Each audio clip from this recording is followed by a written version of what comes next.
All right, let me call this audio-video conference of Facilities and Safety Committee meeting to order. This meeting is being held pursuant to the governor's order on the COVID, where we can do it by Zoom. And we'll get right to it here. The first item is going to be the presentation on the Environmental Protection Agency water testing mandates, presented by Mr. Tapia, please.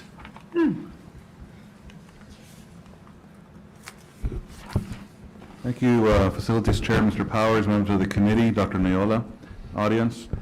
The first item I want to talk about is a recent federal mandate that was passed here and implemented in December 2020, a few months ago. The update to the lead and copper rule, a federal rule, has been like that for 30 years in testing of lead and copper. Well, they updated the mandate to implement these new rules to test for lead contamination in potable water for elementary schools and child care facilities. And they've required all the states in the United States to have their health department implement this on a state level.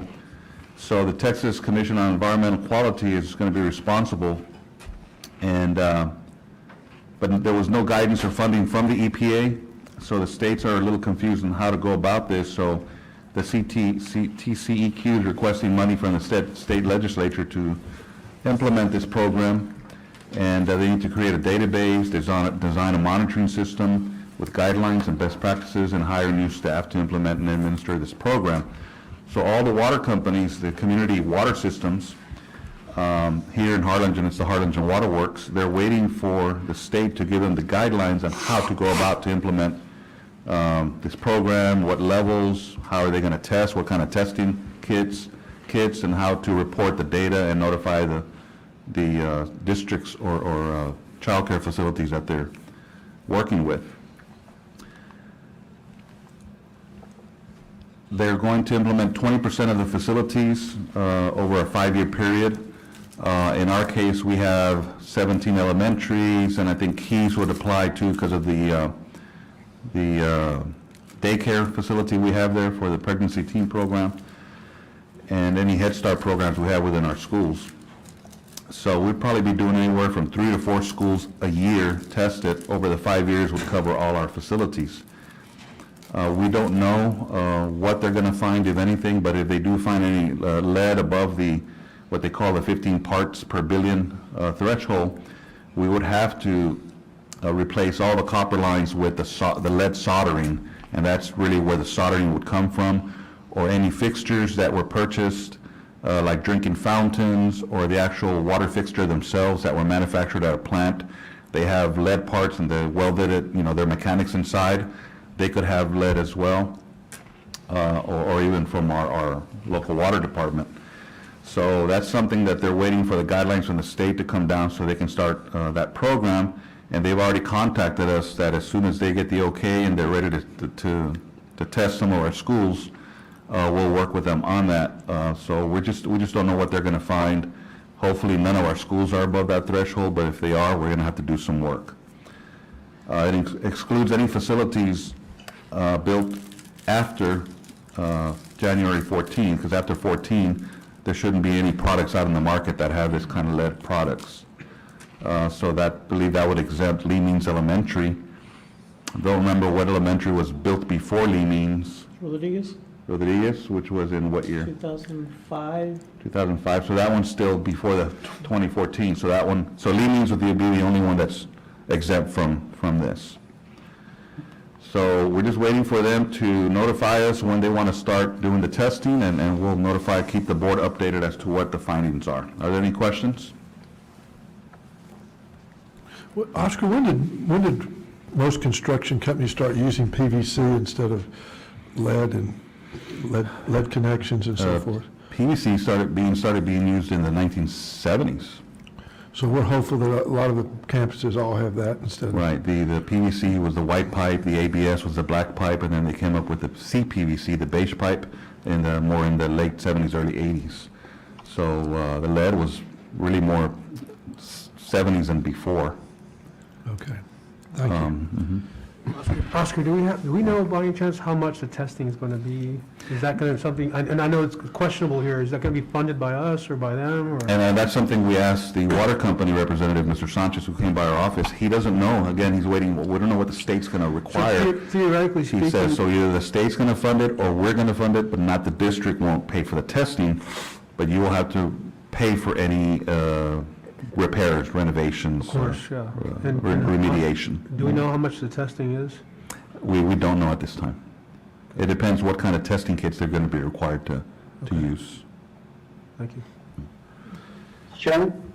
Any other questions? Stop yet? Yes? I have a question. So is there any way we can get the lead swapped out for fluoride? That way I don't got to do that swish and swallow stuff when I go to the dentist? We'll look into that. That would be nice. If you can just swap the lead for fluoride, that'd be nice. I think the community would be very appreciative. Okay. Any other Just a questions? suggestion, just a suggestion, sorry. Any other questions or suggestions? No? We'll move on to the next item.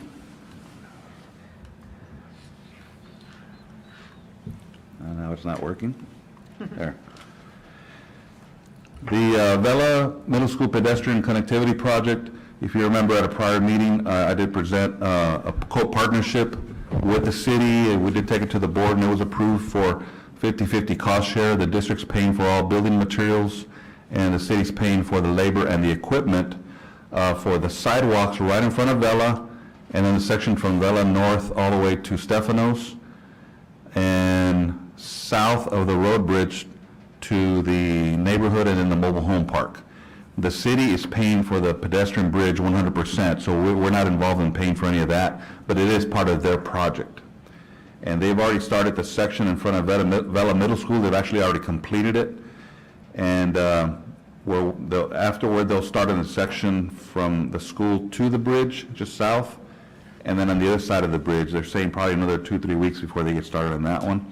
The section north of the school, it's going to take a little longer. They're having some kind of issue with the survey with one of the landowners as to where their property is, and they're saying, no, that's my property, no, it's here, no, it's there, so they're trying to work that out. And they may have to purchase them right away from the owner. They're not sure. That's what they're trying to work through. Once they settle that, then they'll start the section on the north side. The actual bridge walkway is going to be manufactured up north, brought in and installed, and that had about a seven month from last month, so about another 6 months before that project's completed. It's going to be take a little longer. Just to show you the section right in front of the school. That's Vela Middle School right in front. They have the horses there blocking it so that nobody will walk on it as it dries. This was a couple of weeks ago, so I'm pretty sure all that's gone by now and it's nice and dry. You got the handicap transition with the red area has like little dimples on it so that someone having trouble seeing can feel the texture of it, knowing that that's a ramp. Or if they have poor eyesight, they can tell that there's some kind of transition in those areas.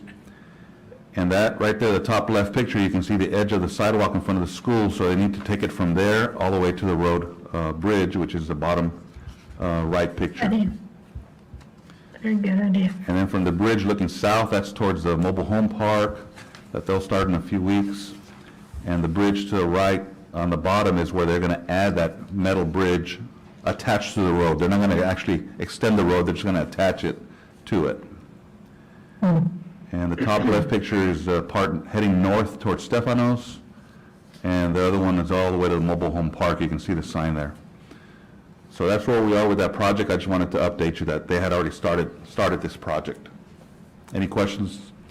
This is just a comment, Mr. President. I'll be excited when that bridge part gets finished because that's the part where the children have to go out into the road as they're walking. You know, that really creates the Right. danger for them. Right. The rest is messy because they're walking in the dirt, but they're definitely, that's going to be such a wonderful safety feature when they're able to cross on that bridge. Right. So it does look good. I get to go and see that.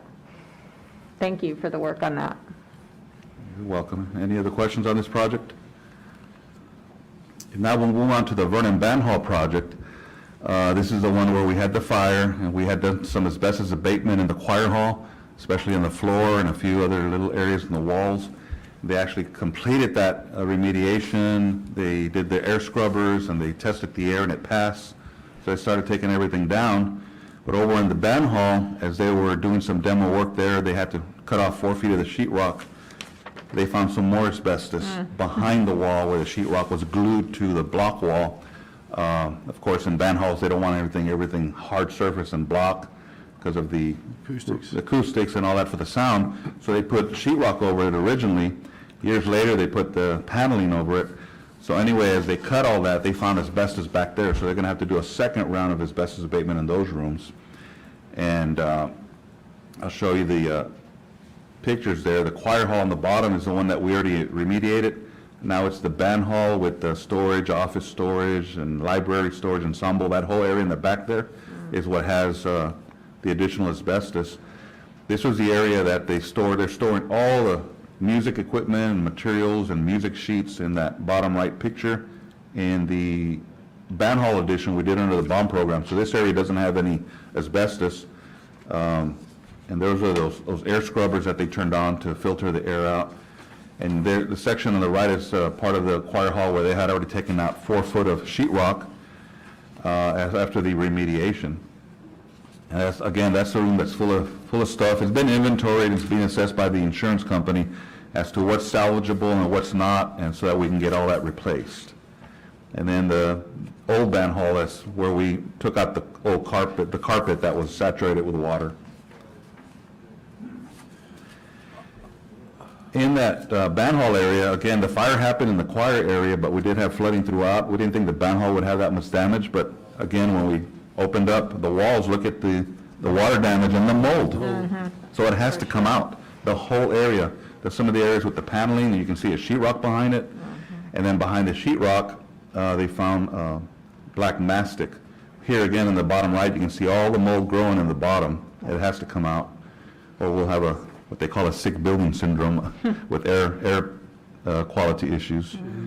And again, some more of the sheetrock that's being taken out, but some of those rooms, because of their music rooms and their like libraries, they had a lot of built-in shelves and cabinets, and the only way to get back there is to tear all that out. So we're submitting that to the insurance department to also cover the shelving and cabinets when we build back. And that's the choir area that was already cleaned out, and they're already starting to do the build back, and it's already nice and clean, but now the band hall is going to have to go through the same process. Oscar, are there any areas of the, that weren't damaged by the fire or the flooding that are old that could possibly have mastic behind it that we haven't addressed? In that, this whole band hall choir, they're doing everything. Yeah, the whole thing? Which is the original 1973 construction. Okay. It's all going to be 100% asbestos-free now. May I ask one other question on that? So when you're doing this, you're tearing 4 feet down, right? So now, though, once you do asbestos abatement, you're taking out the whole, everything, the wall fully? No, you can see by these pictures, only 4 feet, because the upper area is good. Okay, but it doesn't have the asbestos above? No, the areas that do, yes, the whole wall's being knocked down all the way to the block, the original block. Okay, got it, thank you. Mr. Tapia, may I ask a question, please? Sure, Ms. Ferry. Thank you very much. I'm just really relieved that we found this and are fixing it, albeit it wasn't the way we wanted to find it. So I'm wondering, Oscar, this is obviously not the oldest building on the Vernon campus, and not our oldest building in Harlingen, and I know that we have worked diligently at this, but what assurance is, what method of assurance is there that we have that there is not some kind of asbestos problem in other areas? How are you working diligently to figure that out? Every single one of our facilities already has an asbestos plan, so we already know where all the asbestos is located, but we have decided over the years not to remove it all, but to rather encapsulate it where we don't have to. For example, the choir hall had the old original asbestos tile, but it was covered with new modern VCT whenever it was remodeled. Same thing with the walls. Other areas we cover with carpet. As long as you don't disturb and cut it and sand it and grind it and get those fibers airborne, it can stay in place. So we knew it was there. We just never had a reason to take it out because we didn't do major construction. But now that we're disturbing it, it has to come out. So in Vernon, we know exactly where all the asbestos is. And to ask the obvious question, just for reassurance of the board, the areas that we're aware of on our asbestos plan, it's not a matter of choice, it's a matter of direction that we absolutely do not need to do anything other than to cover it in an adequate and acceptable way, right? I mean, it's not a matter of this opinion or that opinion, it's a matter of this is the way it can be done. Is that correct? Yes, and we follow the state guidelines, and they inspect us every 6 months or a year to make sure none of the materials that where it's identified, they'll go by to see if it was disturbed, was it taken out, did we report to the state what we're doing or not. So it's a plan that's very well managed. As long as the material is not what they call friable, which means airborne, then it's not a harm to anyone. It's just when you cut it and grind it and sand it that you can make things airborne, that that's when you have to do all this remediation work and take it out. As long as it's, the material is intact, you don't... I just wanted a public assurance that the board and the district have looked into this and that we are handling it appropriately. So thank you. Okay, Ms. Fleury. Any other questions? Mr. Tapia, do we have any, or have we had any issues with mold in any of our buildings, particularly after maybe storms or any prolonged rains? And is that something that we kind of, since it does rain from time to time, is that something that we continue to sort of assess and that kind of stuff? Yes, and we know the trouble areas, for example, Dishman. After every heavy rain, we know that we have to go to Dishman to see if there was any water infiltration, contamination. Vernon Middle School, we get water backing up in those courtyards that do flood. So at the last flood, we actually had to take all the wooden floors out and replace them with new flooring and tiles. And Wilson Elementary is another one that has some flooding when we have strong rain. So every time there's a rain, we go monitor those buildings. The custodians also know, and they'll come from, if it's a weekend or in late hours, the head custodian will show up to see if there's any damage to their schools, any flooding, and they'll report it straight to maintenance. So we keep on top of that. Thank you. And Houston Oscar is no longer a problem? Sam Houston, not that I'm aware of, no, not lately. Good. Yeah. In the early days, it was a big problem. So that's good. Yeah, that means the city took care of some drainage issues there at that intersection. Good. Okay, if no further questions, we'll move on to the TRE projects. The Treasure Hills project, phase 2 is going along well. It's about 67% complete. We're up above the ground and going vertical now. It's just a bird's eye view of the parking lot that's been paved. They're starting to have the teachers parked there. The area in the back where we had temporary caliche, we're going to be removing that caliche out so we can start some of the site work. There is some water sprinkler systems and grass we have to plant, and there's a red track that they had there before that we're rebuilding. So we couldn't start that unless we removed the caliche, and of course we had to wait till we got all the people off that parking lot. So that's been a big help to get them on the bigger parking lot. And now they're working on the bus drive there that you can see in front. I'm sorry, the parent drop-off. The bus drive is on the side of the new wing. The office area, administration's going up, the canopy's going up with the steel work, and on the right hand, the bottom picture, you see the addition to the library, expansion of the library with a couple of classrooms and a special ed room. They're already putting roof deck on what they call Section C by the library, interior work, and they're going to start hanging ductwork and electrical conduits and so forth. As they continue further, they're starting to insulate the exterior of the building, and that's part of the canopy that's coming out that's going to be right in front of the office area.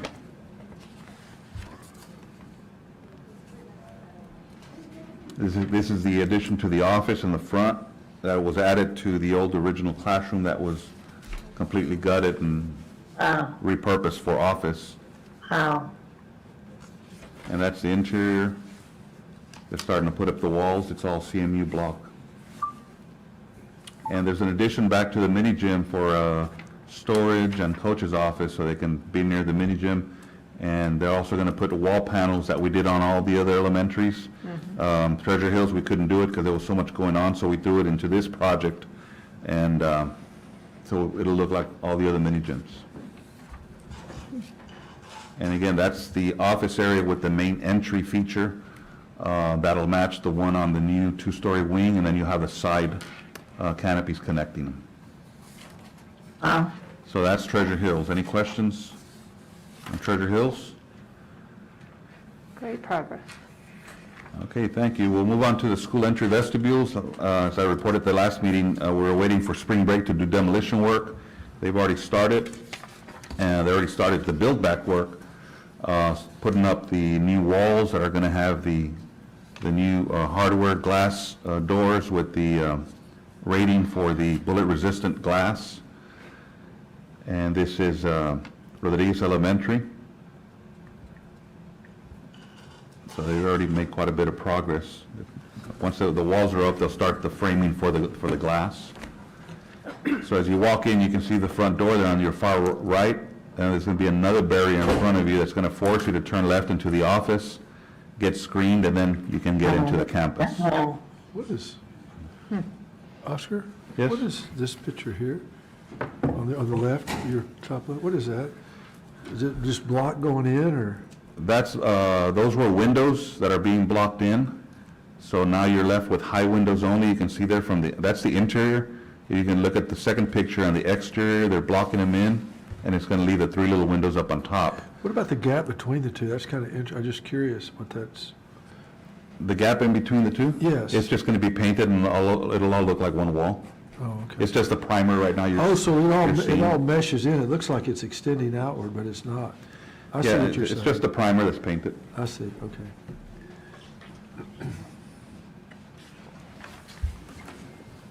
Wilson Elementary, same thing. There's the second barrier. It'll be closed and locked, and you can go up to a window, talk to somebody, get clearance, they'll press a button, then you can go to the next level. And the receptionist there on the right, you can see, is going to be behind a protected wall and glass as well. So even if you get into that first perimeter, you won't be able to get into the school unless you're cleared. So it's going to be a much improved security feature. Additional Elementary, same thing. As you go in, you'll see that new wall there with a glass door, bullet-resistant rating. And on the left, you'll see the new window frame that's going to be put in with the glass. That's also a barrier, and there's a door with the buzzer that they'll buzz you to go into the office or buzz you to go straight into the school. So again, it's part of this COPS grant that we got, and we've used it on 3 elementary schools. We picked these schools because they're the furthest away from the city. It takes a little longer for first responders, so that's why these schools were targeted as first priority. So it's a big improvement. That's great. Early College High School, we had a little tour last week with a few people we're working on the branding because the architect has an allowance for signage, what kind of sign, what colors, what mascots and all this. Since we have UTRGV we're working with and figuring out the mascot and the colors, we're going to discuss that a little later, and Ms. Corton is going to do a little virtual presentation in her part in the next meeting to go over that whole branding marketing piece. It's very exciting with everything that they've come up with to finish off the inside of the structure. And again, I'll just show you the pictures. They already started the brickwork. The brickwork looks really nice, matches all the university buildings, including the one they're building, what is that called? The neuroscience building across the drain ditch over there towards Haines Street. It's the same color matching brick. This is the northern facade. It's going to have panels, metal panels. So it's a combination of brick, metal panels, and what they call, it's a translucent panel, Abadeck, something like that. I forget the exact name. But it's going to be a panel you can see a little bit of light through, but you can't see through it. It's a translucent panel. work on the drain ditch, just tying into all the underground work that we did on the site. These are the chillers have come in that will be in the chiller yard, big pieces of equipment. It's going to be starting to be set up. Sheet rock on the inside, they're already starting to close it in. Air handling units inside with the ductwork, all the electrical panels and circuitry and breakers. And again, that's the large spaces, and you'll see from the renderings we show in the next meeting on the graphics that are on the wall and some of the acoustic treatment, you'll be able to visualize it 3D when we get to that presentation. This is the LGI, what is it called? The ILC. No, LGI, Large Group Instruction. This is the lecture hall. And they're doing the forming there with the metal studs, and they'll put in L braces with steel, and then they're going to pour concrete over it. So when you walk on it, you don't hear creaking and moving. It's just like the one at School of Health Professions. It's actually a little bit bigger. So we'll wait on the second part of the presentation on the Transformation Committee. You'll see that. Any questions on this project before I move on? If not, we'll move on to the Transition Academy. We're already working on the, I'm sorry. Just one quick question. So as far as the early college, high school, the new campus with UTRGV, where are we in terms of the timeline on that? Is there, are we behind schedule, on schedule? What is your estimation of the timeline there? We asked that at our last meeting, and the contractor says we're still on target for mid-July, which is the week after 4th of July. They expect to have substantial completion, and if we do that, then we can start moving in our furniture, setting up our technology and monitors, and getting all the details worked out inside. So that's what they communicated to us, that they are targeting mid-July. So that works. Has there been any issues with regards to delays, on either the UTRGV side or UT System Real Estate Office? No, the only thing we had early on was the rain that we had, and that always affects the completion of the foundation in order to come up and start with the steel work. There was a little bit, about 3-4 week delay on the rain last August, September, but then they caught up. There was a little bit of delay on the brick work, but we finally got that worked out, getting the brick approved and getting it in February, because switching to another brick was going to take us all the way into May and would have caused some really real problems. So no, it kept, the brick came in on time, and you can see they're already erecting it. So there's not really any other delays that I can think of.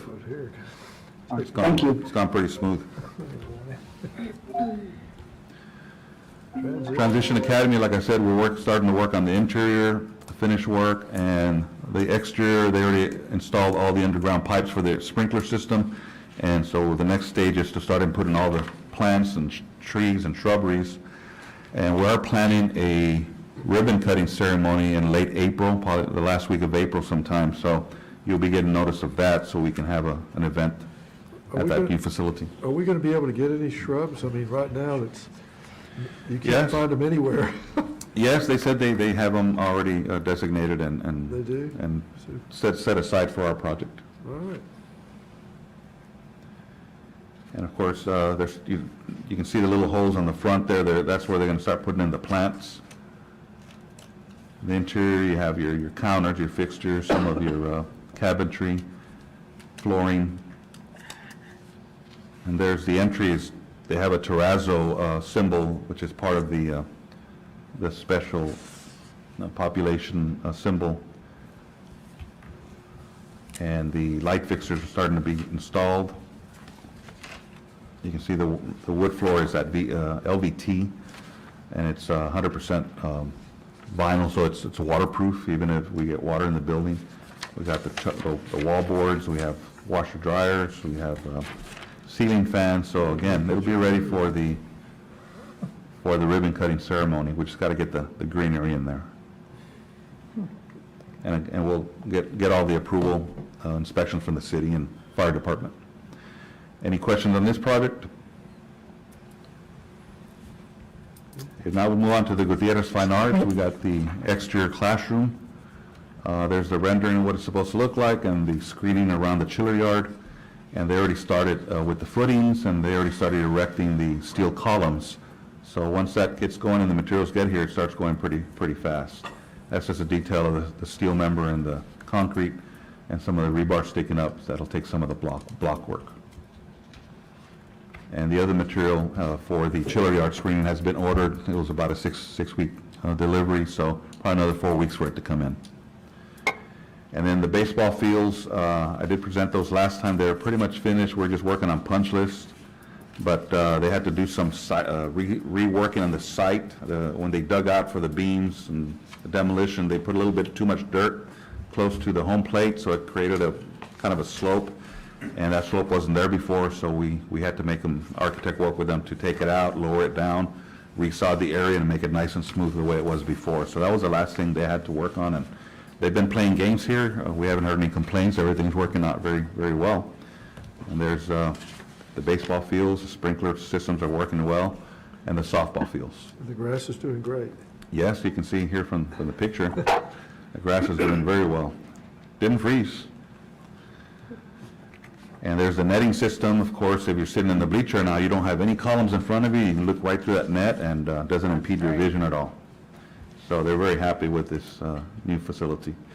And that's pretty much it on the construction projects. Mr. Chair, is there anything you want to add before we move on to the No, financials? it looks great, and it's amazing how much work we have going all the time, and we're in good hands. You guys are doing a terrific job. Can I add one? Yes, ma'am. Mr. Tapia, I just wanted to say that over the last few weeks, I've been able to interact with some of your crew at different schools. And I have been consistently impressed with the way your custodial crews are taking full advantage of the fact that, some of our campuses aren't as full, and so they're looking for ways that they can address issues that in the past maybe they hadn't been able to address just because of the amount of work that they have.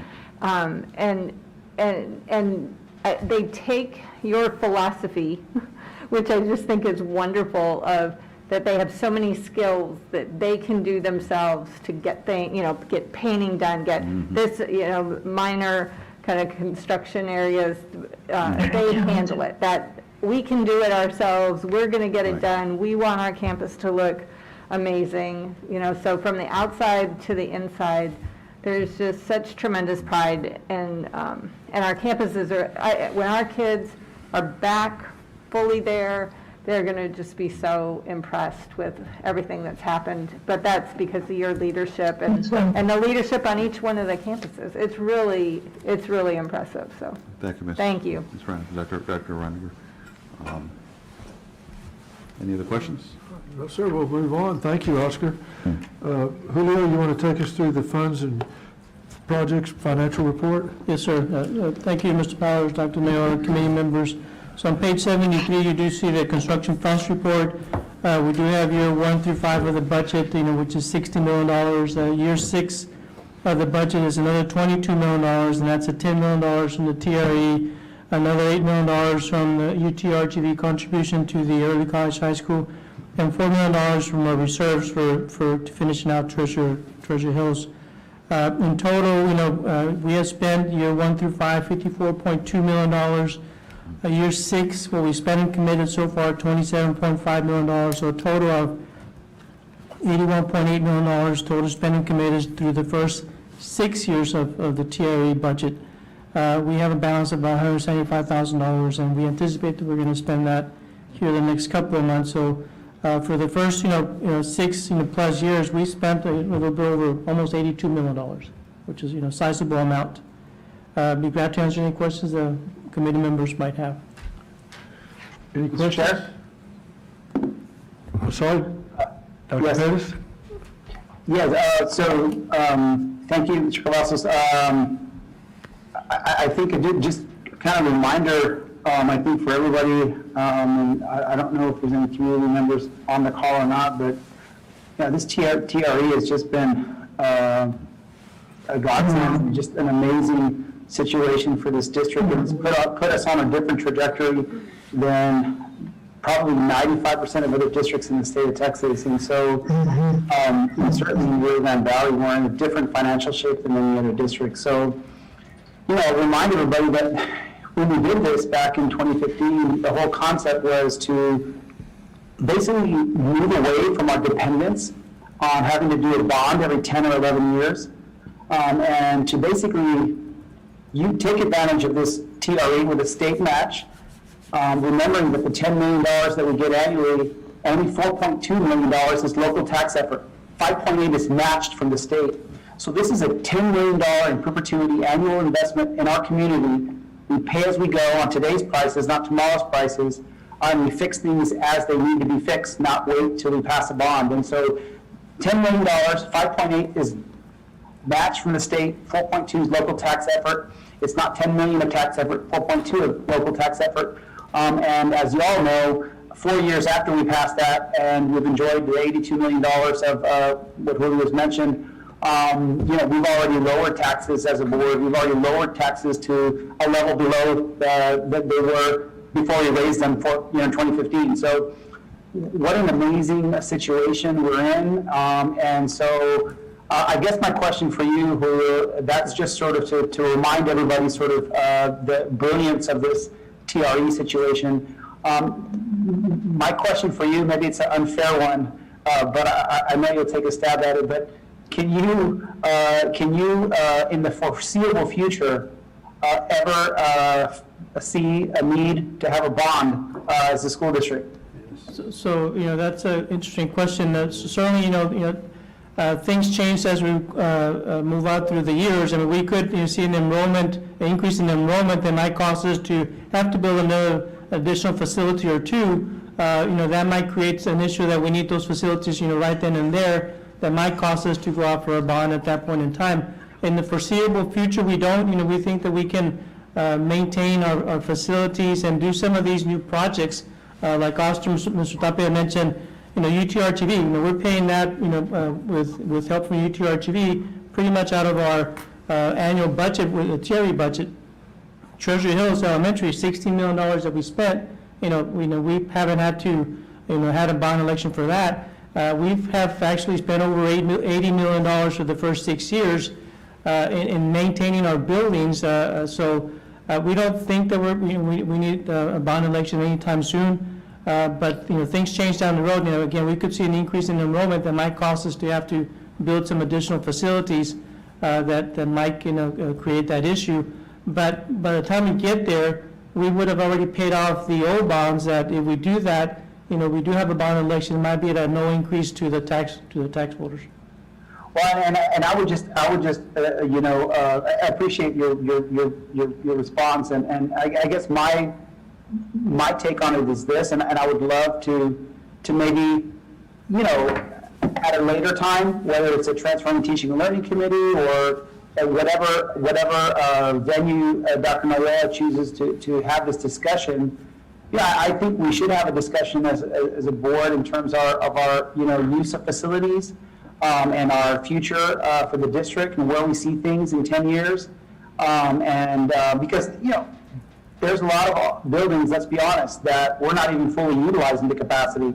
We've got a lot of facilities that we're not even fully utilizing. And so we can repurpose, we can kind of move things around. There's all kinds of different things we can look at. The other thing I will tell you is, like you mentioned, I think the next school we have to build is I don't think we're going to need a bond for that. We're just going to pay it cash. So I feel that I can't see right now, at least in the next 10, probably 20 years, to be honest with you, I can't see the need to do another bond. But you're right. I mean, obviously, everything is in evolution, and life is dynamic, and we'll have to see down the road. But if we do have to do a bond in the next 10, 20 years, it ain't going to be a huge bond. It'll be a specific use bond for one school that we say, hey, we need to build this new high school, let's say. We need $30 million or $40 million, and boom, we do a bond with a specific purpose, and it'll make sense to the community. But I honestly can't see that in the next 10, 15 years. But obviously, things can change. But go back to the credit for the TRE, this puts us in just a beautiful, beautiful situation as a district financially, and our schools are not only safer, they're more beautiful. Our students are transported to and from schools much safer. I mean, everywhere you go down the road, it's just a safer, more delightful learning environments, better furniture, just on and on from all our campuses. It's an amazing situation we're in. So anyway, sorry for the sidetrack there. Yeah, one of the things that I do want to mention is that, our overall tax rate has decreased. We're the lowest tax rate for the school districts here in Cameron County overall, and probably one of the top 5 lowest in Region 1, which is pretty good news. We've been able to do what we can with, very low tax rate. Are there any other questions? Okay, if there's no other questions, this meeting is adjourned.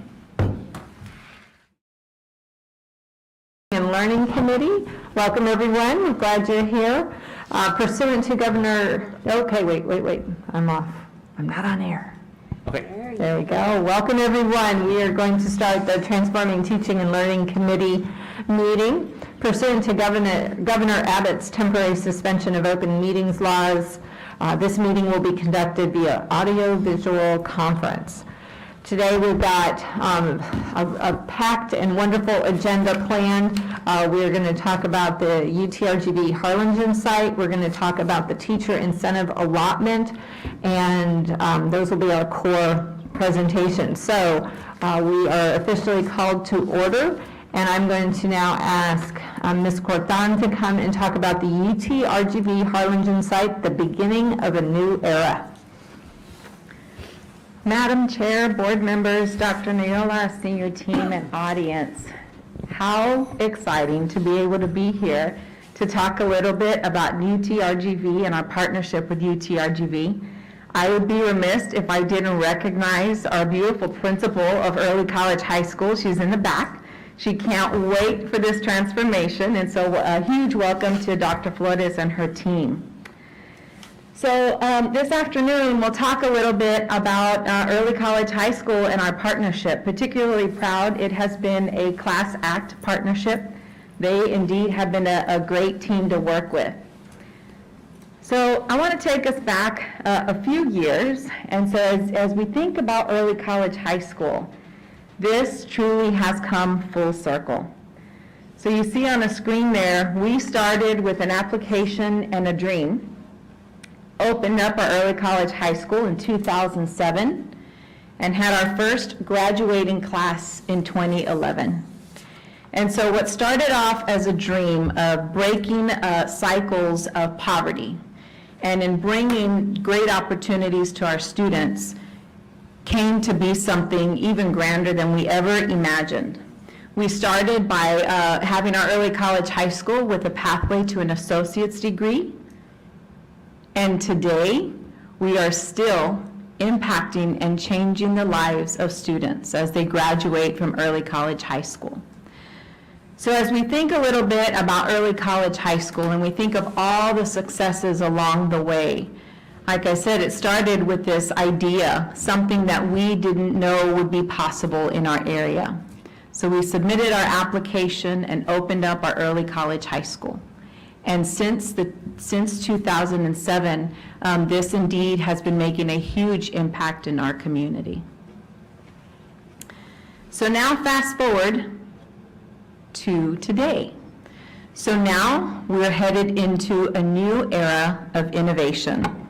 Seems like just yesterday we were able to stand here in front of our board with a packed boardroom, and we were celebrating this great partnership with Early College High School.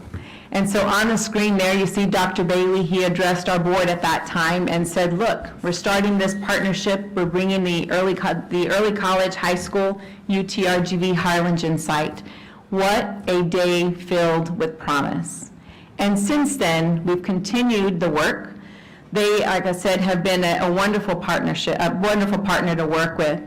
But this is a tri-agency partnership. And so you think about the impact of bringing our city together with UTRGV and our Early College High School. So definitely a lot to celebrate. But as we look into the future and as we think about this partnership, I do want to just pause for a second and say, with the change from going from an associate's degree to a pathway that puts our students on a baccalaureate pathway, we have the opportunity to redefine what this entire partnership is like.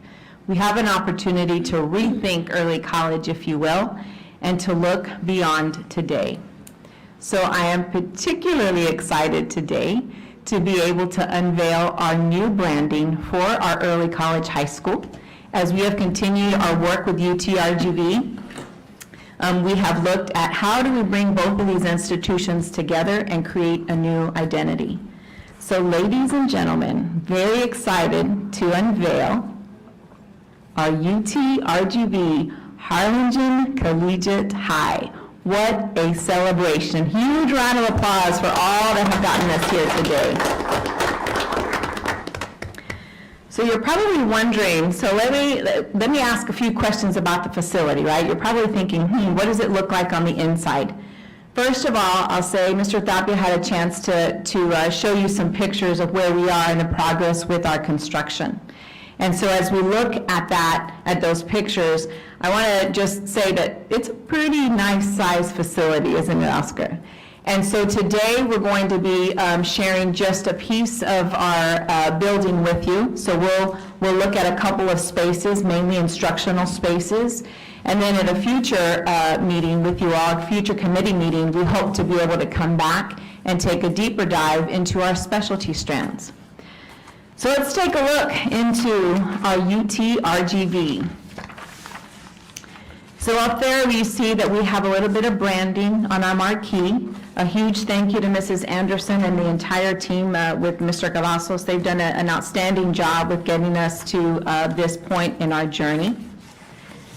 And so as we go through part of this presentation, I'll kind of toggle back and forth between what you see on the screen and a panoramic view. I also want to take a minute to recognize our architect, Mr. David Monreal, who's in the audience. We have had a lot of conversations throughout these last few months, and what he has brought is a really unique flair to our building. So thank you to Mr. Monreal and his entire team. So we're going to try something new here.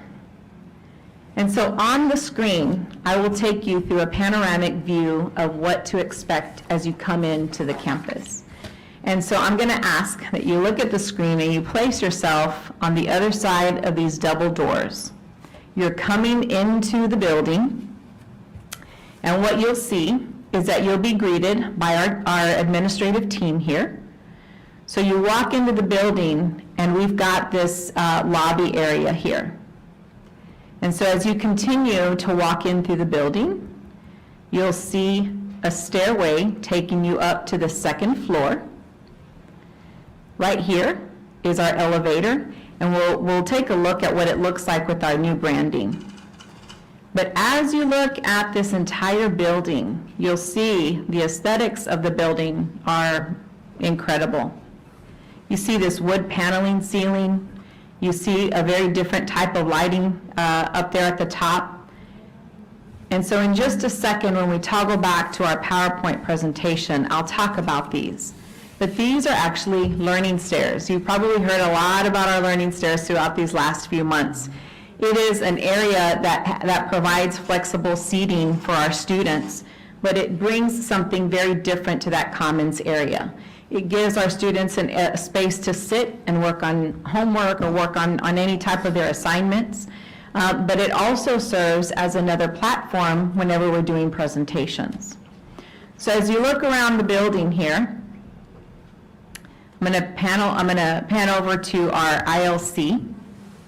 And so this is our ILC. One of the things that we wanted to ensure here is that with the state-of-the-art type of facility that we have, we've got this raised area, much like a Starbucks, which you see in a Barnes & Noble. You know, you go a couple of steps up and you've got that great Starbucks. That's kind of what this raised platform will do for our campus.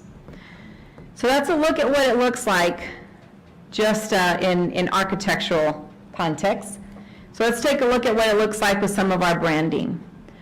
huge thank you to Mr. Roland Anzaldúa. He has worked tirelessly to make sure that the branding looks nice. He brought both of these institutions together, and as we worked with our UTRGV marketing team, we knew that we had to be very specific about the colors, to not have colors from any other institutions, and to still stay true to what we wanted to see in the branding.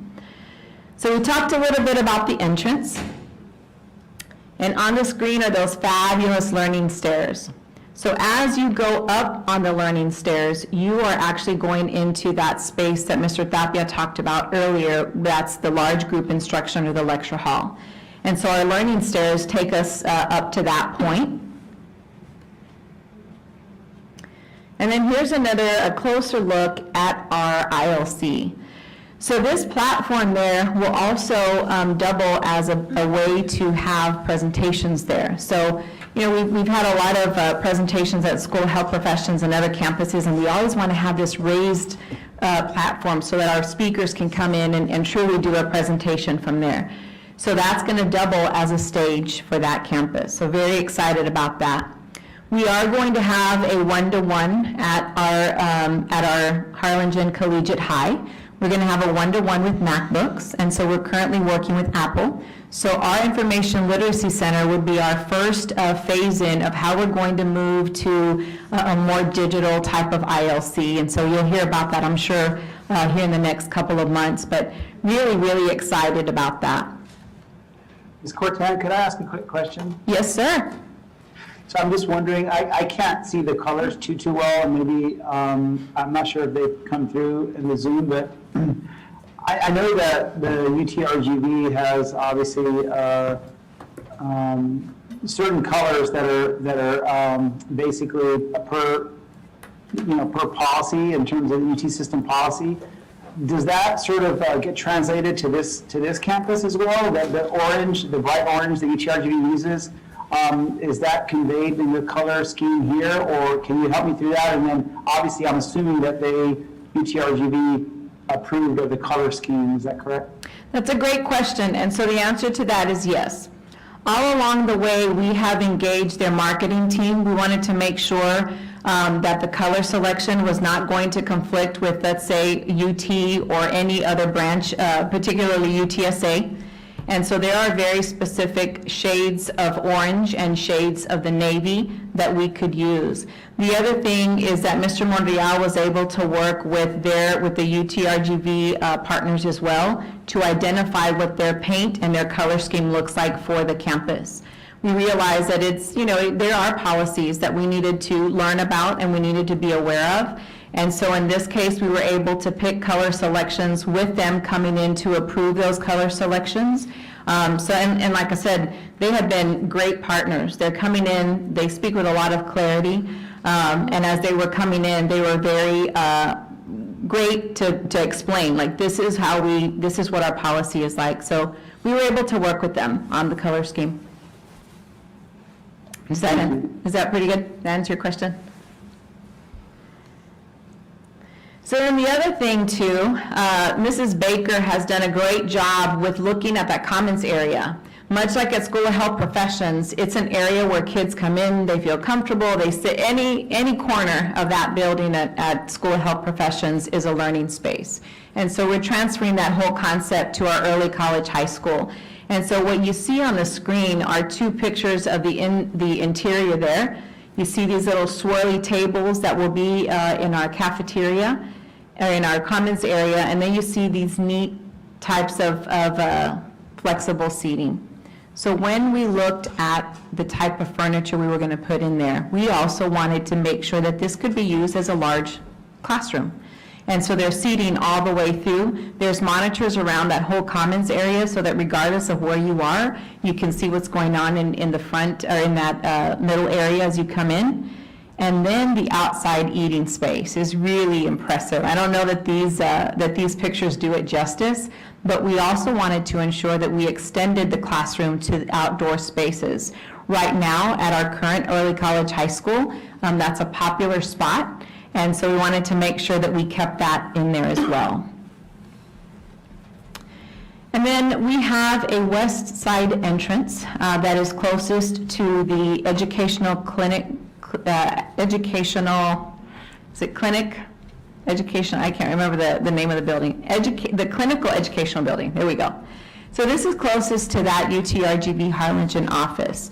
And this is going to be the primary entrance that we will use whenever we transfer to the university at night. So classes, our students, our college classes can be held on this side of the building. They can come in and it's really, really close to where they need to be. So that's the branding for that spot there. Hold on, Ms. Cortez. Yes, sir. Sorry to interrupt, but the viewers see your presenter mode, so they can't really see this. So Dr. Perez can't really see this. So we're going to end this real quick. I get it. And we're going to start it over and go back to that spot so Dr. Perez can see the full screen. Got I it. want to see all your cheat notes on there. I wondered, when I looked in the background, it seemed like everybody was scrambling. I thought, I wonder, like, am I doing the right presentation?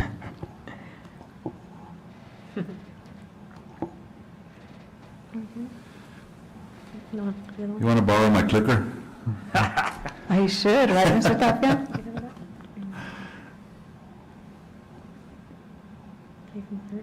So I'm big on body language and facial expressions, and I knew something may not be just right, so.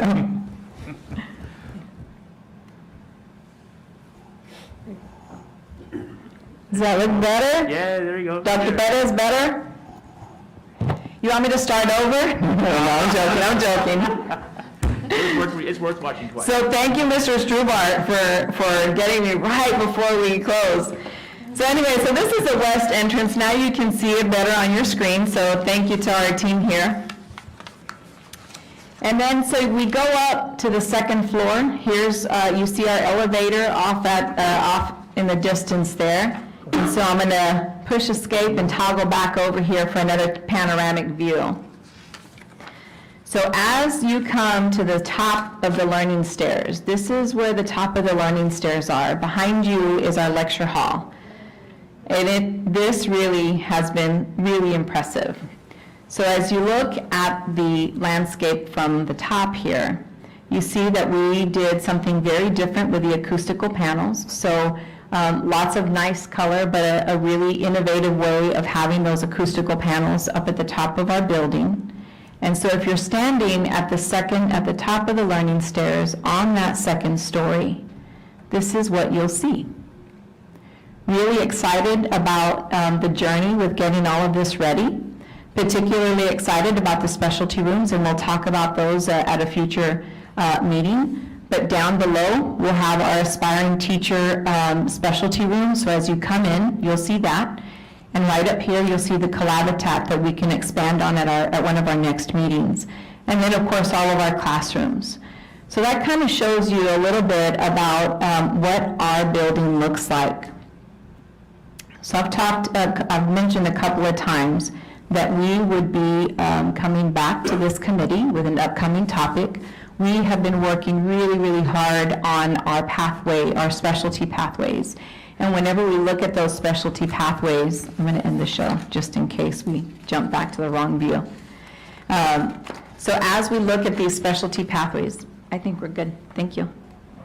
So as we look at the specialty pathways and as we come back to this committee, I do want to say that in those specialty pathways, what you'll see is you'll see a 4-year plan for students so that they always have some type of experience in their every year of their high school career at our campus. And that way we can get them ready for those externships or those internships at the end of their time with us. And so with that, I will pause. A huge thank you again to this whole team. I get to stand here and talk a little bit about it, but I'll tell you, Mr. Tapia has been a huge champion throughout all of this.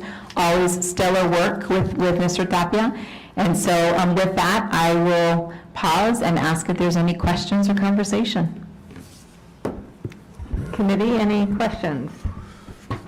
May I? Please. Well, I want to ask our architect a question. No, I'm looking at the design and it's gorgeous. What, from an architectural point of view, what would we categorize that as? Art Deco? Make something up. Make something up. Well, good afternoon. Really, I mean, it wasn't really a set kind of genre that we were going after. I mean, we were just looking to have something be, you know, we had the program. It was something that needed to be collaborative, something that was similar to the School of Health Professions. And so we sort of just expanded on that and just kind of ran with some of the ideas. And I think we've come up with something that's going to look really, really nice. We're excited about it, and the contractors are excited about it. I mean, everybody that's been working on it has been doing a really, really good job. So can't wait to have it open up. The rendering is phenomenal. I think you've outdone yourself. I mean, it looks much better than the School Health Profession. I mean, School Health Profession is outstanding, but this is exciting. I mean, the colors, the design, the swirls, all the, you know, all the... Even down to the furniture. I mean, Yeah. we had some of the circles that are coming up with on the walls, and then the furniture patterns. I mean, even just down different scales, we change that, and people don't realize it at first, but when you get in the building, you start to pick up on those details, and that really makes the building. So, like I said, we're excited about it, see it come together. It looks fantastic. Great job. Thanks. Thank you. Yeah, I want to add, it's very subtle, but, you know, the light fixtures, the seats, the tables, it's very, very clever, very well done. Thank you. Thanks. Exciting. I agree. Great job. Other questions or comments? Please, I'm sorry, Mr. Hollis. I just want to say, can you all hear me fine? I just want to say thank you, Mr. Monreal.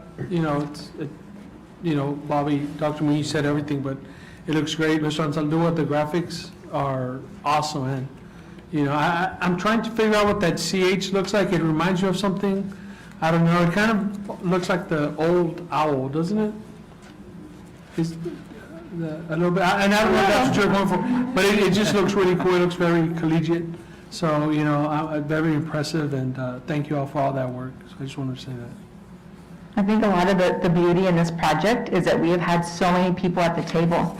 And so as we've gone through it, and as we've talked about the vision for the campus and just gotten further into the work, we've been able to further define, like, what is that? It's amazing at the end, what the branding, it's so important that you have conversations, because then that branding kind of comes together and makes sense. So you've done a great job.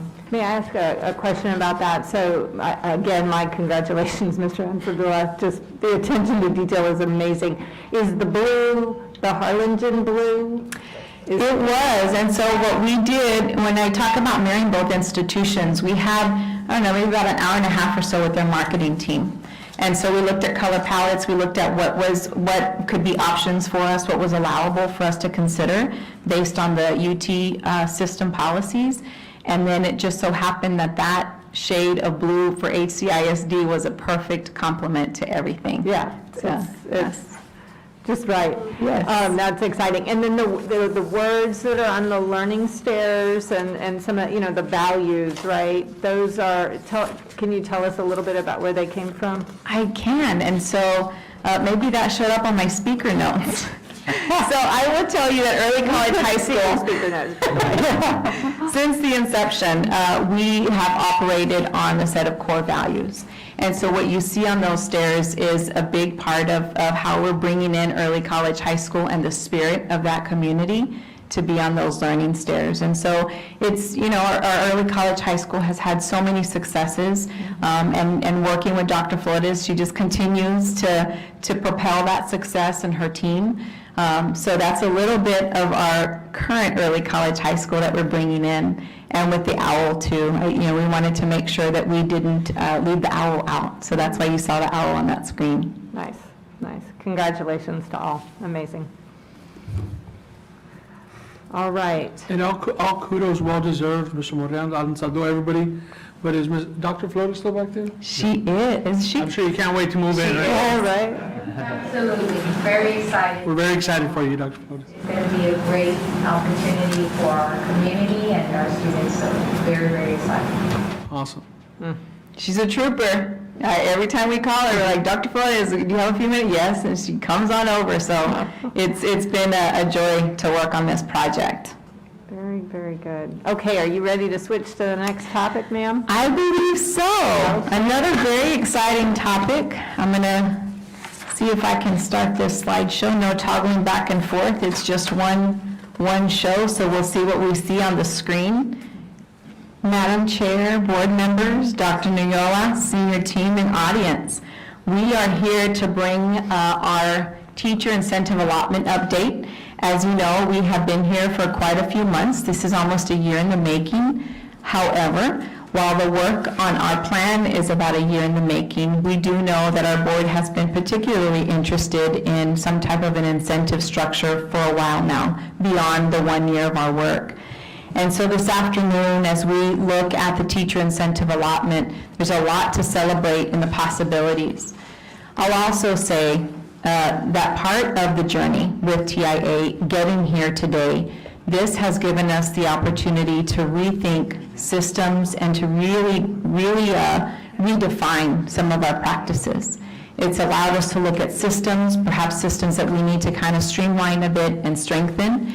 And so regardless of where we end up on August the 15th, I can foresee that a lot of the spirit of TIA will make its way into how we do business from here on out. And so as we go through today, I do want to preface the presentation by saying that our board members will be able to, I will be sharing a couple of documents with you later this week. I've been working with Dr. Nuyola because we want to make sure that our board is equipped with information prior to next Tuesday's board meeting. So next Tuesday is a celebration day. We're coming forward with our final presentation. We just want to ensure that there's a lot of clarity as to what the role of our board members will be. So you can expect that this week. So here we are. We have a few updates on our local designation system. As with anything that we have done in our district since the adoption of our strategic plan, we wanted to make sure that everything that we're going to be rolling out with TIA was going to make sense to our school community. And so one of the things that makes sense is this little report called Realizing Our Dream. Realizing Our Dream has placed our district on a very different type of trajectory. It has propelled our work, and we have created a common language, and so many great things have come from our Realizing Our Dream scorecard. And so I'm going to hand it over to one of our first presenters with TIA update today, Mrs. Garcia, so that she can talk a little bit about a teacher individualized report.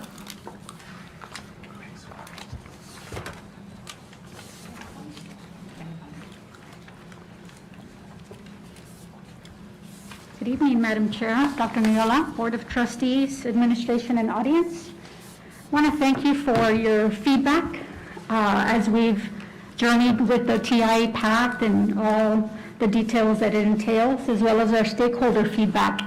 It has really shaped the product we're putting forward for TIA. So on the screen here, and you have a copy there beside you, I believe a hard copy, just want to present high-level updates to our eligibility matrix scorecard. So on the screen here, you'll see the latest and newest rendition. Some of the updates, we have about 4 high-level overview updates. To align, and I know Ms. Corton talked about Realizing Our Dream, to align with our data-driven culture we've built over time, we have titled the report Realizing Our Dream Individualized Teacher Report. That way it can be used for teachers who opt into TIA or for those that do not. It does have a lot of valuable data that can help drive a lot of the instruction throughout the school year. Another section you'll see there at the top, recognizing the impact that our teacher leadership component has across many levels of the organization.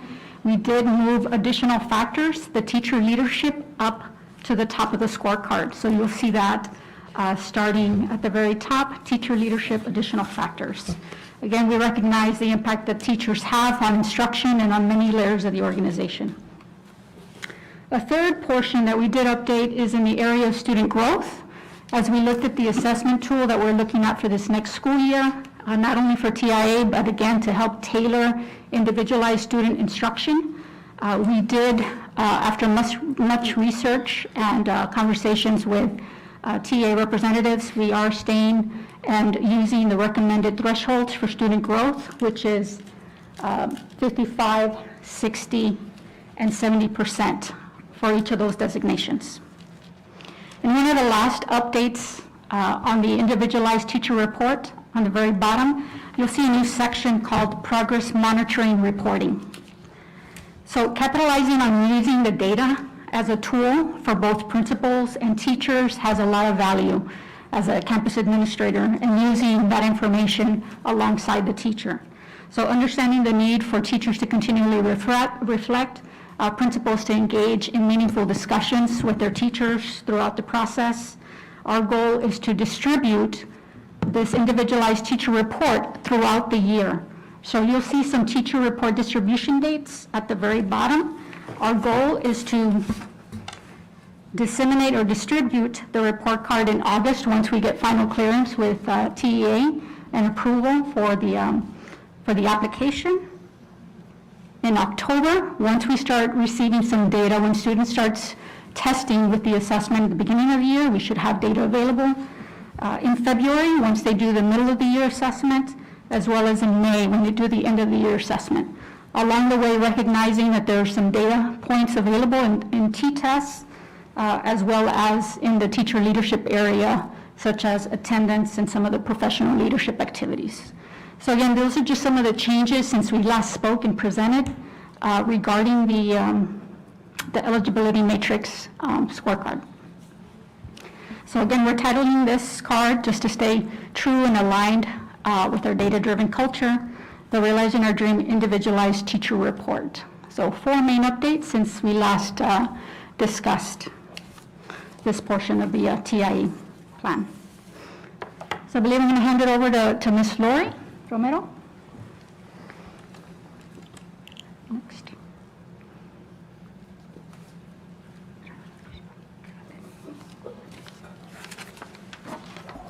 Good evening, Dr. Yola, Madam Chair, board members, senior team, and audience. So I'm going to talk a little bit about uniting the district in our preparation for individualized support. So I want to take you back to our strategic plan. One of the things that we worked on in our early literacy area, and so one of our outcomes that we had was to align the assessments we were using in elementary. We had several assessments, if you all recall, that we were using at all the different grade levels.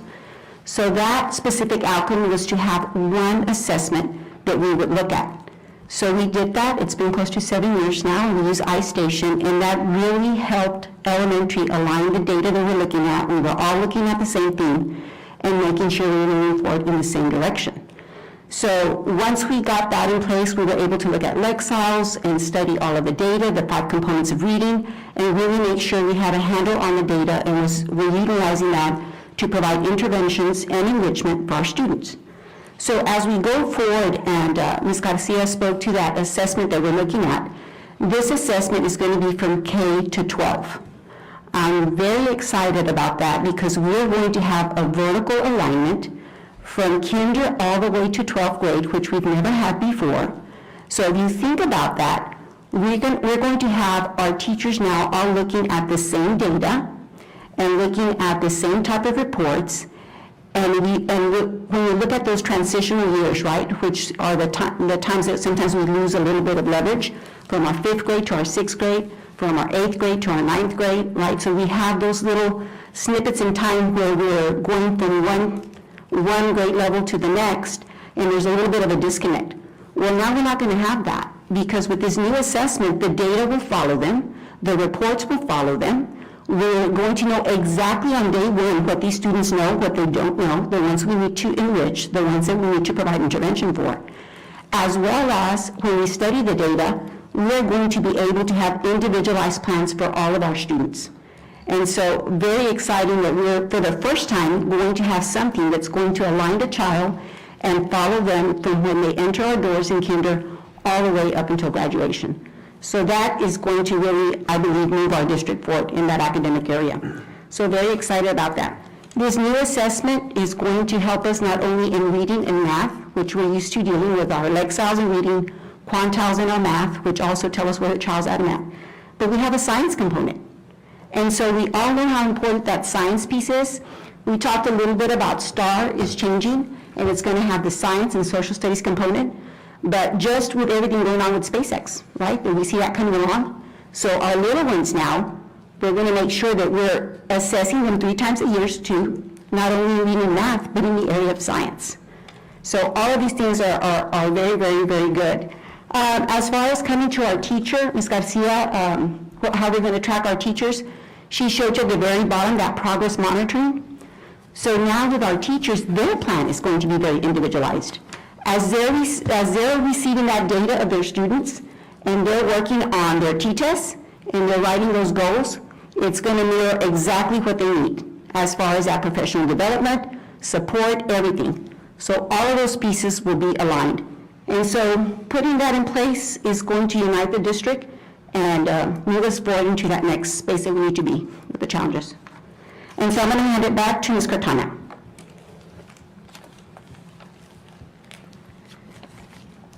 So one of the things that we've talked about with TIA is this whole idea of recruitment and retention. And so every district in the state will have the opportunity to apply for and access TIA funds. So what is our edge going to be? When we look at recruitment of our top teachers, it's really looking at the teacher pathways. So we've had a chance to come back and talk to you a little bit about the teacher pathways. And so what we're looking to do with recruitment and retention of these designated teachers is to, in essence, create a layer of MIT that would be just focused on our designated teachers. And so when we think about those teacher pathways and the impact of those teacher pathways, no doubt that's going to be a huge edge as we look at recruitment and retention. And one of the most common questions that we get when they come to us at different job fairs, when we used to be face-to-face, is, so is there a way for me to advance in your district? And do I have to leave the classroom? The answer is no.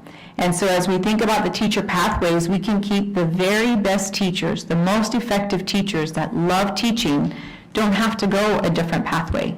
And so excited about that. We also have talked a lot about pipelines, talent pipelines, and in our work with Holdsworth, this fits just perfectly. So that'll certainly be something we look at. The other thing with recruitment and retention is that in our TIA plan, we have been asked to include in there how we're going to onboard these designated teachers. And so the way that we're going to do that in our district is that we want to do peer coaching. Who better to mentor and onboard a designated teacher than somebody that's a practitioner doing the same job you are? And so in the future, you'll hear a little bit more about the peer coaching. So if I'm coming into the district or to a campus, I will have somebody that will be a shoulder partner for me that will act as a mentor. And so we're looking to launch peer coaching with this as well. So one of the things that we wanted to make sure that our board had clarity on is part of the spending plan. So TEA has said that you think about the whole incentive, 100%, 90% of that, a maximum of 90% can go to our teachers. And so our spending plan, we're proposing to have that entire 90% go to our classroom teachers with the 10% that stays at the district. And with that 10%, we're wanting to support things such as the teacher and instructional coach pathways. We're wanting to launch peer coaching in our district and to look at how we're going to build capacity, in particular in how teachers create and deliver interventions, student interventions. So we have come to this group to talk a little bit about how we need to rethink support for students and for teachers. Key word with us, individualized. We talked about individualized support for students with our assessment, but that also trickles down to, or also impacts our teachers as well. So when we hit August, we will have very individualized plans for teachers, students, and our administrators. So a huge impact with that. One big celebration is that, we always talk about it's got to be the perfect time for the district. I believe that this is the perfect time to apply for TIA because we, with this cohort, are now able to consider having those incentives be TRS eligible. And so that's a big key factor for our teachers that are looking at embarking on incentive monies like this. So I'll talk a little bit about our timeline. So we're here today. Next Tuesday, we'll come forward with our full plan to our board to consider and hopefully approve. And if that plan is approved, then we will submit on, it's due April 14th, but we're thinking that we can do that the following day.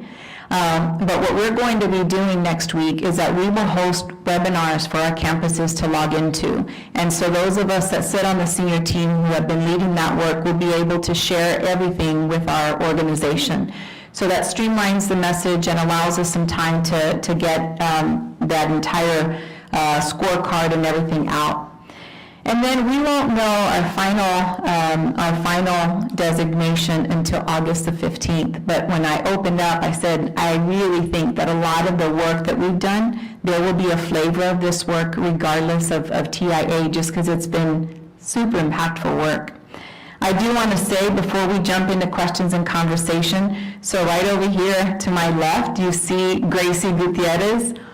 I am so glad that Ms. Gutierrez is with us. She and Dr. Daryl Mickle are our lead researchers. And let me tell you, they, this last week, did a mock TEA review of our application, came back with feedback, and so it's very, very thoughtful. But those of you that know Ms. Gutierrez know that she is the perfect person to be a lead researcher. Plus, the other bonus is that she's been a principal in our district. And so all along the way, she's been able to look for answers. She's brought different models to us. We've been able to do outreach based on her studies. So we are forever grateful for the work that Ms. Gutierrez has done and Dr. Daryl Mickle. And with that, I will end our PowerPoint presentation and open it up to questions and conversation. All right, board, any questions or comments, please?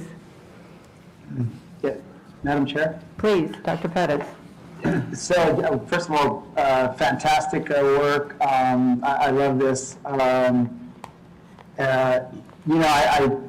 particularly love how you start off with the teacher leadership and then move into teacher observation and then, of course, the student growth. And we've talked about that in the past. I think put the emphasis where I think we like to create more of a collaborative effort, teachers working together and that kind of stuff. I don't think we want to, make this competitive in a sense where folks are trying to sort of,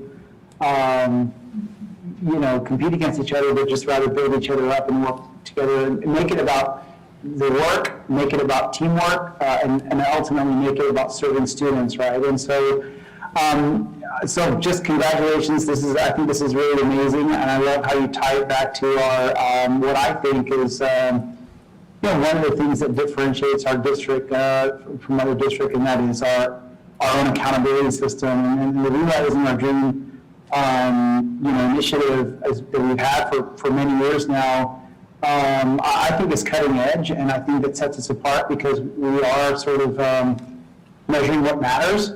And in that, it impacts the learning in the classrooms, and it really, I think, improves our teaching and at all levels. The one question I would have, maybe you can explain, or Lori or both, it seems to me that maybe there's probably a misrepresentation on here as to how much classroom walkthroughs are actually occurring, because it's, when you look at the progress monitoring report, it seems to me that it's just those classroom walkthroughs are just at the beginning of the year.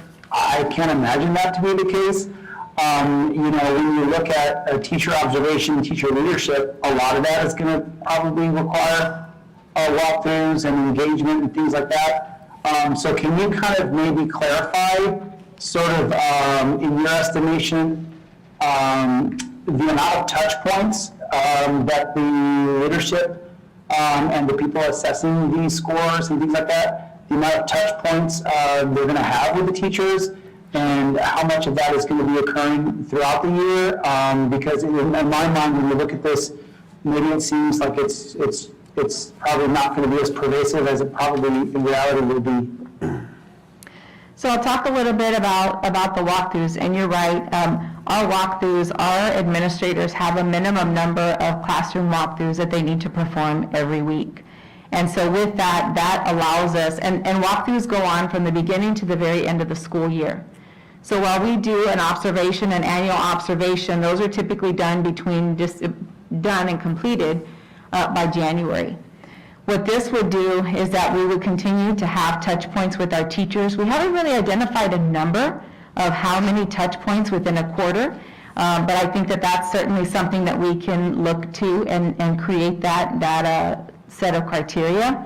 But I will tell you that it is ongoing. And so when we think about teachers in this space, when you look at the individualized teacher report, at every point in the year that they receive an update of their individualized report, they will see the movement on T-tests and really attendance and everything. So we haven't set a number, but I would anticipate that that's our next step. And a lot of what we'll be doing after next Tuesday is that the work begins then, because we will continue to create frameworks and to solidify all of the details with the plans and make sure that we're ready to go with that.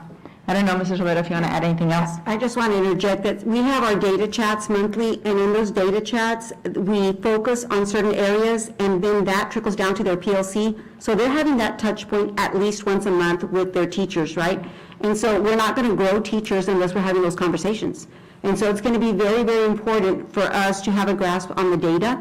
And that plan I talked about at the beginning, when you sit with your teachers individually and you see what your classroom is made out of, right? And then what is your goal as you're setting your goal? Well, we're going to have to be monitoring what that goal is. But our data chat is the way that we do that, because we do those by individual campuses, and we drill down to the teachers, and then they turn around and have their PLCs. So that'll be the way that we'll get to those teachers and make sure we're coaching them.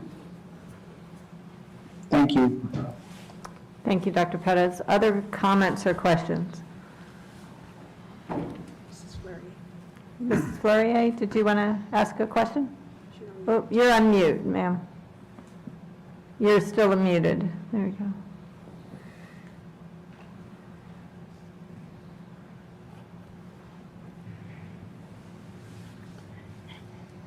This evening, okay? That's perfect. This evening, my computer decided on its own to update, so I apologize for that. I would like to just to speak for just a moment to the proportion of this wonderful, really truly innovative idea that relies upon the teacher's own ability to manage how he or she is participating in this program. Heretofore, it's really been very much principle-driven. The assessments and evaluations have been very much principle-driven. And each time that we hear the discussion, it seems to me like there is a definite shift in that it is now up to the teacher becoming educated as to what is required and educated as to how to accomplish what is required, and therefore the teacher drives the result of what the teacher receives as a benefit from this. Would you say, Mrs. Corton, that's correct? It is, and so particularly when you look at teacher leadership, so first of all, I think the benchmark dates and all of that progress monitoring, the progress monitoring has really allowed us to change the trajectory of our kids. With the progress monitoring for our teachers now, it allows them to look at their practices after a quarter being in the class, being in the school year, at the midway point and so on, so that they can modify their practices if needed. The reason that individualized report is so important is that it does give them a clear picture of where they stand the entire school year. And so one of the commitments that we have made is that we need to have transparency with the teachers. So when we hit August, we will have an orientation that will be for every teacher in our district so that they're knowledgeable about what the criteria is and that they really understand what their individualized teacher report includes. And so I would say, yes, it is very much driven by the teacher. However, I'll also add that a lot of that is the way that we're going to support those teachers. That's precisely why we've said you're going to have to declare your intent to be part of a TIA cohort, because while we're going to support and develop every teacher very differently next year, we realize that if a teacher declares that they're going to be wanting to qualify for TIA, there's some additional professional learning that needs to go on. We need to have very frequent communication with that group. And so that I would say that it's very much teacher-driven, but with the only statement I'll add is that it also is driven by the level of support. And that's why that word individualized is going to be really critical, that as we head on into next year, that one word is going to change the way that we address student and teacher needs. Well, and two things. Number one, thank you. Also driven by the results. And I think that's what the public is going to be looking for, driven by results. The other thing I would like to just reflect on for one moment is the fact that I think the timing on this is extremely interesting and fortuitous, because Dr. Noyola and I were speaking recently about the fact that the way we move forward after this COVID isolation and this COVID change of how our children have had to learn is that we are going to have to get down deep and individualize in every classroom with every student to know where that student is for us to be able to take them further. We've always talked that talk, but we have not walked that walk in public education. We know that. Because it's been very difficult to do without the advent of technology. But now we have the tools, as Dr. Noyola says, we have the tools to be able to measure this. And so what a fortunate time to be starting a really very individualized measurement program in terms of teacher success, when we know that we must absolutely be doing the same thing in terms of a really deep dive in individualization, student by student, in every classroom in every school in this school district. So the timing on this, back to your point about is this the right time to do it? Hallelujah, I think it's absolutely the right time to do it. It's a perfect blend, a perfect merging of the whole concept of individualization, which again has been given a lot of lip language for decades because we've known it's the right thing to do. Now we have to do it, and now we have the technology and the tools to do it. So kudos, great timing. Thank goodness we jumped on it when we did. Very good. Other comments? I've got a question, if I may. Please. Just curious, what are we thinking as far as the cohort? How many people are going to sign up? What are we looking at? I know people are questioning, should I do this, should I not do this? That's a great question, Dr. Muniz, and I'm going to answer it by letting you know, and I shared this with Dr. Noyola. So we had, Gracie actually hosted some information sessions for the National Teacher Board certification process. And throughout all of our sessions, we had right under 100 teachers. We had an additional Zoom with them that it was optional for them to come to as an extension of the learning. And we had 70 plus teachers. So I think that that's a pretty good number. Anytime that I am in front of teachers, and Dr. Noyola is the same, we encourage them, don't sell yourselves short. If you look at the entire rubric, and if you really want to put in that extra effort, do it. You have nothing to lose, So that kind of gives us an indication of how many teachers are really interested in learning how do I access these funds. And then I'll also say that some of our principals, there's some teachers that aren't going to designate that they're interested, but we realize that they really should consider it. And so I would foresee that our principals will continue to massage that message at the beginning of the year. So we'll get a preliminary intent to apply at the end of this year. And then as we head into August, when we say, yes, we've been approved, here we go, because I'm very, very hopeful. And so then we'll be able to look at those numbers, but we will be able to share some of those preliminary numbers with you all in May. So just to clarify, not everybody's going to be approved. So not every application that is submitted is approved. The reason I say that I'm hopeful is that we have really studied a lot. And if there's one thing that we can say about our district, we're very studied. So I don't know what the outcome is going to be. I feel like we have a pretty solid plan. It has been very intentional, just like everything else that we do. And so I'm hopeful that come August 15th, we'll be able to say, yay, we got in. But there are some applications that are not approved because the system isn't ready. Gotcha. That's kind of why you think about the individualized teacher report. It's important that that is aligned to our strategic goals, and it's not going to be something completely brand new. Realizing our dream, our community knows that, our school community knows that, our principals are very versed in realizing our dream. So goal setting and things like that, it's not going to be something that's completely foreign to us. And will the cohort have a limited number of seating? We don't want to limit the number. Now, what we might need to do is be strategic as to how we deliver the support. But really, our philosophy has been anybody that wants to jump on and really, have a seat at the table, we want to have them there. It's a huge celebration. There's so many educators, particularly this year, right? We could never repay them for everything they've done. But we want everybody to have a fair shot at that, and that's precisely why we think about the cohort. It'll be its own element of MIT. Yeah. Like, we will build those teachers, because truthfully, there's a lot of things that we want to make sure that we're transparent with them, but we also want any more teachers to access this money. So Finally, and I know you'll probably give us this in the paperwork, but just so that we'll all know, what is the deadline to register? it's April the 15th.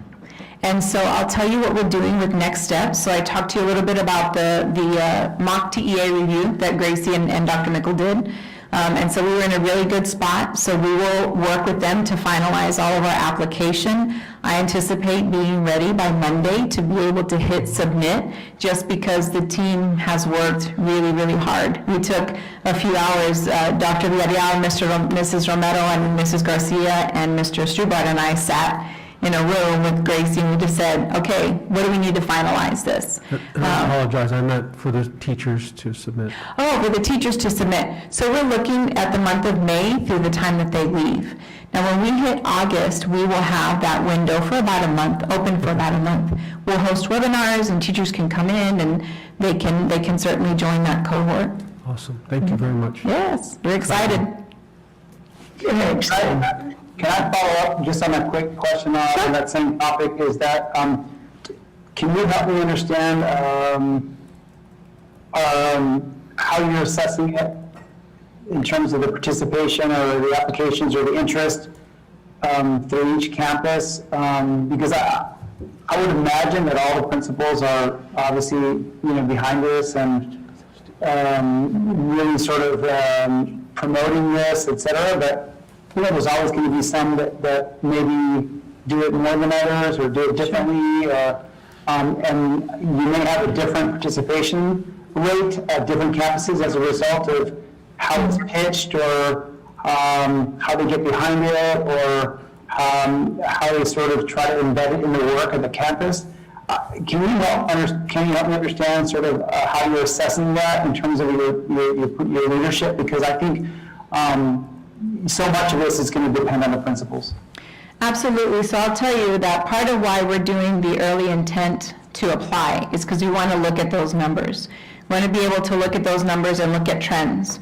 And one of the things that we have talked about is if we see a disconnect, let's say at a very high-performing school, if their data says that these teachers are the highest perform or high-performing on that campus, and we only see a couple of applications come in, that's our indication that we probably need to do a little bit more work at the campus. The other thing is that to eliminate some of the different messages being delivered, or the message being delivered in a different way, is that we want to host those webinars frequently with our teachers, where we ask principals, here's 4 different time slots, log on, because we would like to deliver some of that message to the organization. There's a lot of value to having us, and when I say us, it's the senior team leaders that have been working on this project, so that we speak with clarity and we can really help people understand that this is a great opportunity. But part of why we're doing the early intent, the early declaration, is because we do wonder, like, what are the trends going to look like? Because when we come back for the beginning of the school year, it could be that we need to do a little bit of extra legwork at those campuses. Excellent. I just want to kind of wrap us up, but I do have a question. I wanted to say that there's so many exciting elements in this, and I want to say a special thanks to our expert Gracie Gutierrez here, because the board from the very beginning said, we want models that work. We want you to explore models that are in place, and then we make it HCISD, but we build from that. So thank you so much for just bringing that to us and ensuring that we have that strong foundation. It sounds like it could not have been more successful, so we're very excited about that. And I was also really excited to hear Ms. Romero's point about that K through 12 alignment. And I just envision this train, and we're on, every year you just add a car and it's on the same track. And what tremendous vision it is to have that in place for our children, and it really allows what Ms. Fleurier talked about, that perfect timing, right? Because if you don't have the systems in place, you can't do individualized anything. Sure. It creates chaos in your system. Right. But it's when you have those systems in place, then you can get to that detail. And so it's just tremendously exciting. My question, and it's just, and you brought it up before, but I just wanted to understand it. For teachers who are teaching specialty courses or, music or dance or other kinds of curricula, not maybe the reading and writing and math pieces. How does this work for them? And I know you have, so I just want to let everybody know, right? Sure. There's not a bias there. We want all of our teachers to succeed in this. We do, and so their pathway is a national board certification. And so we also, and that's for this year. We also have been working on looking into the future, because very often districts come back and amend their plan. And so we will probably be at a point where we're ready to expand. And so there's different types of measuring student success outside of the assessment tool that we shared with you today and outside of the academic core. And so when we think about student learning outcomes, to do it right, we really need about a year to study and get that launched. So I would foresee that, so to answer your question right now, national board certification. As long as they have an SBEC certification, then they can do that. But looking into the future, we do want to expand and be as inclusive as we can possibly be with our local designation system. So it could very well be that towards the middle part of next year, we say, look, we're ready. This is what the next phase is going to look like. We always are very strategic how we roll things out. And so we wanted to start with something that was clean and easy to understand, and then start expanding from there.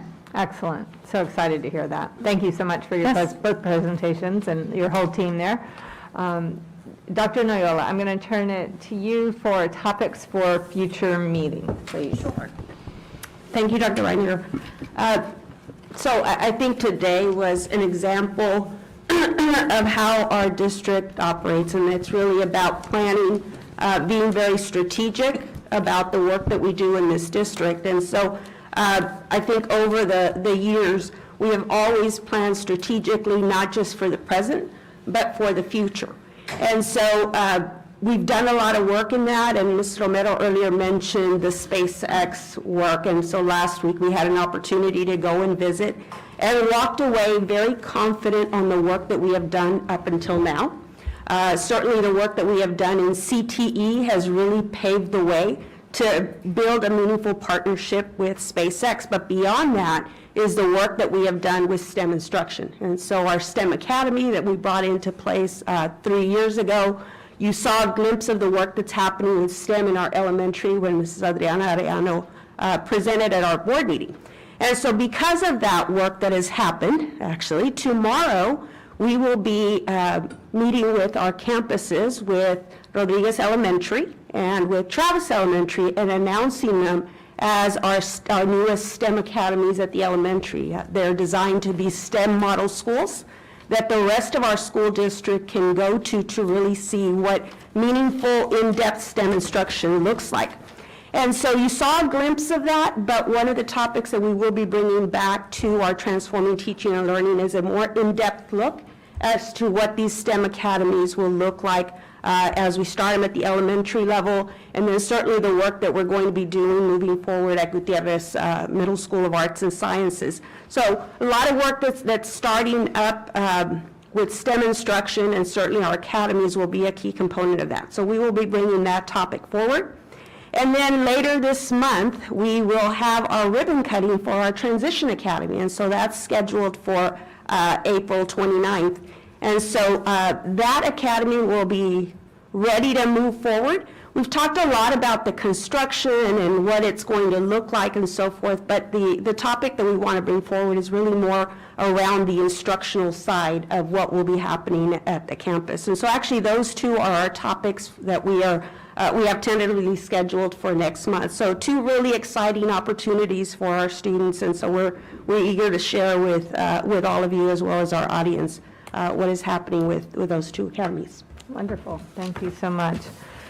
Well, again, thank you to Ms. Corton and the leadership you've provided. Dr. Noyola, great work that's happening in our district. And we stand adjourned. Thank you.